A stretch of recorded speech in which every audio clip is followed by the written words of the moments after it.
Hey everyone, and welcome to Advanced AI, Deep Reinforcement Learning in Python. Guys, I am so happy to bring you this course. This might be surprising, but when I first decided I wanted to create a reinforcement learning course, this was it. But the story goes, I got sidetracked and brought you Reinforcement Learning Part 1 instead. How did that happen? Well, reinforcement learning is actually a huge topic, more than what most students realize. That's why this is my second course on reinforcement learning, because there is that much depth and that much detail I wanted to bring to you. So this course was first created at a pivotal moment in deep learning history. As you can probably tell by the name of this course is all about the application of deep learning to reinforcement learning. Reinforcement learning had already existed for decades. But a few years prior, deep learning, which is the study of deep neural networks, had recently experienced a resurgence. Nowadays, I'm sure I don't have to explain to you that deep learning is perhaps the most popular and game-changing machine learning technique. Therefore, it's perhaps not surprising that it would also revolutionize the field of reinforcement learning. So after you learn the basics of reinforcement learning, that's where this course fits in. How does this course take your reinforcement learning skills to the next level? Well, it does so in three major ways. First, we're going to look at all new environments. Second, we're going to extend what we learned from the fundamental reinforcement learning techniques. And third, we're going to learn how to integrate deep neural networks into reinforcement learning algorithms. So let's break down these three major components. This course is going to look at some all new environments. As I said earlier, this course was created at a pivotal moment in deep learning and reinforcement learning history. The public consciousness was just beginning to realize how big of an impact artificial intelligence would have on society. Some people, such as Bill Gates and Elon Musk, predicted that this impact might be disastrous. And so, a few years ago, Elon Musk, Sam Altman, who is the president of Y Combinator, and others formed the nonprofit OpenAI. Elon Musk at one point said that AI would be humanity's greatest existential threat. The purpose of the company was to promote the openness of AI and to use it to benefit humanity rather than harm it. The point of this is, one of OpenAI's key products is the OpenAI Gym. This is a free open source Python library that brings tons of interesting environments to AI practitioners. There is a standard interface, so no matter what environment you are using, the code to use that environment does not change. Some of the environments we'll be looking at include cart pole. This is an environment where you try to balance a pole that sits hinged on top of a cart. All you can do is move the cart left or right. Your goal is to keep the pole in the upright position.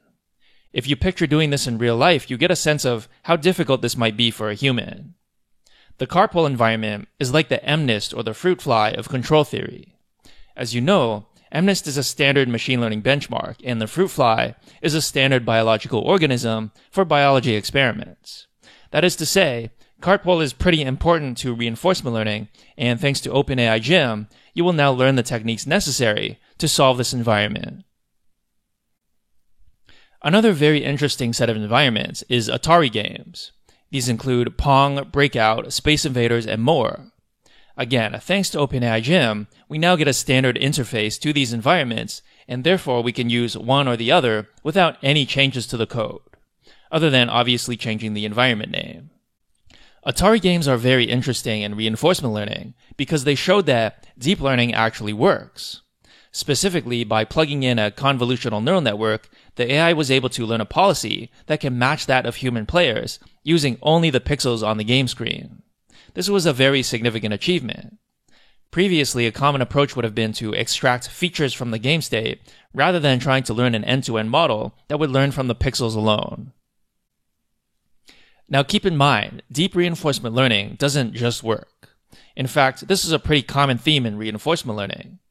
If you've already learned the basics of reinforcement learning, you've probably seen some opportunity for simply plugging in a neural network. You might have seen a linear regression used somewhere. Well, an obvious question to ask is, why not just replace the linear regression with the neural network? Function approximation is a well-known technique in reinforcement learning, and we know that neural networks make pretty good function approximators. So you might have thought, well, why don't I just plug in a neural network and see massive improvement in my policy? Of course, things aren't quite so easy in the real world. This course will answer the question, what do we have to do so that this does work? So far, we've learned about the three major approaches to reinforcement learning. These are dynamic programming, Monte Carlo methods, and temporal difference methods. Temporal difference methods include Q-learning, which is probably the most popular reinforcement learning technique. But there are other important techniques we're going to learn about as well. These include the n-step method, TD lambda, and the policy gradient method.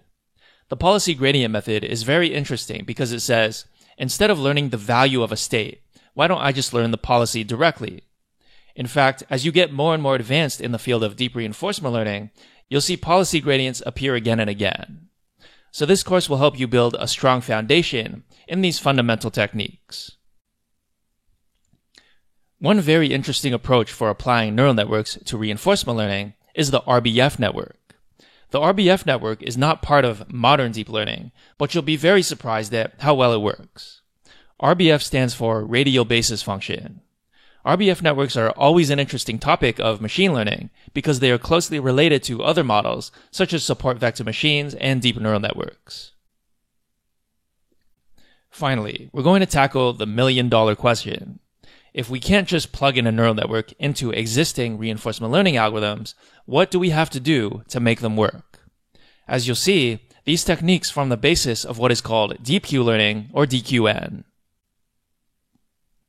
So what are you going to get out of this course? By the end of this course, you will have significantly expanded on your fundamental reinforcement learning knowledge. You'll learn about several powerful algorithms that go beyond just Q learning. You'll learn how to apply powerful architectures such as RBF networks and deep convolutional neural networks to reinforcement learning. And finally, you'll be able to impress your friends by building AIs that can solve some very complex environments, such as the classic cartpole problem and Atari video games. Thanks for listening, and I'll see you in the next lecture.